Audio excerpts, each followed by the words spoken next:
When we examine the objectives for the Certified Associate Python Programmer course, we know that the first major domain is about modules and packages, but I don't know about you, I'm a little confused here. We haven't even mentioned packages really thus far in our training. So let me introduce this concept to you of a package.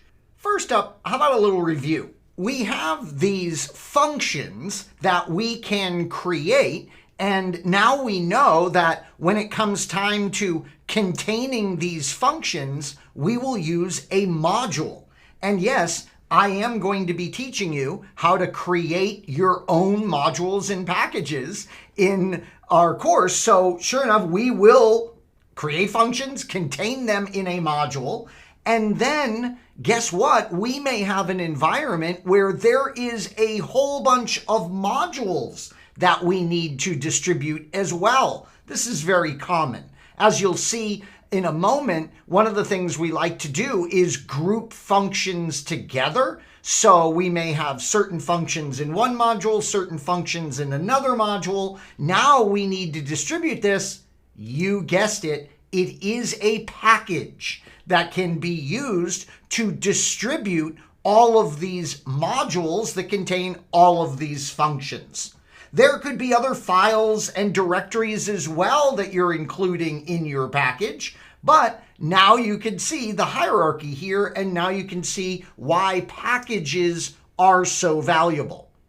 As I said, we're going to be teaching you how to create modules and packages. And it's worth me pointing out that, as I said earlier, when we're creating our modules, we want to group the functions wisely inside them. If you have a module named math, like Python created, you wouldn't want non-math functions in there. That really wouldn't make sense. Something else that we're going to be doing when we create our modules together is naming them clearly. The math module, for example, pretty darn good name of that module. And these, of course, have that PY extension, these modules that we are going to be creating.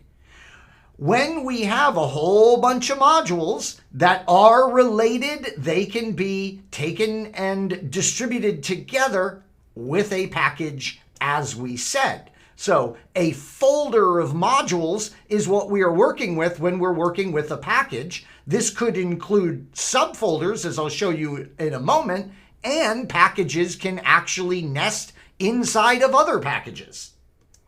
Here's a look at a directory structure with some packages with some modules inside of it. Yeah, so see the DNS module, the HTTP module, the hashing module, the crypto module, and these can be navigated in the code using a dot notation. So if we were needing to import the DNS module, notice how we are going to end up using the dot notation to navigate a directory structure. In this case, the my app, and then the network, and then our DNS module.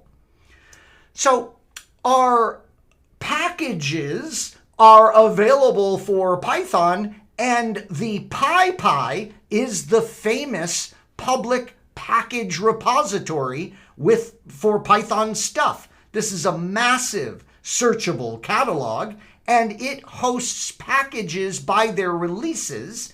And this is great that we have this, massive PyPI repository up there that we can get these packages from, but it's not going to do us any good if we don't have some kind of vehicle by which to download these packages. And that's what the package installer for Python, or pip, is used for. Yeah, so let's take a jump up to the pypi.org site so you can see that. Look at that, a similar, a very familiar look and feel compared to the other official Python locations. And notice just an incredible amount of projects here, and releases and files and users. So this PyPI public Python package index, clearly searchable, is going to be one of the places where we turn to when it comes to installing new bits of functionality for our Python. And as I said, pip is Python's common installer that can easily pull from PyPI. And when you do a pip installation, one of the beauties of installing your additional components of Python this way is that it will go and ensure to install dependencies for you, things that are required to make your software work. We'll cover this in more detail with you later on. But for right now, let me just prove to you that on my Windows machine right here, I have pip. And why would I have pip?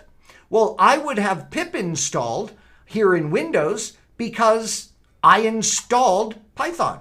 Yeah, so watch this. I'm going to go to my command line in Windows and I'm going to say pip -- version.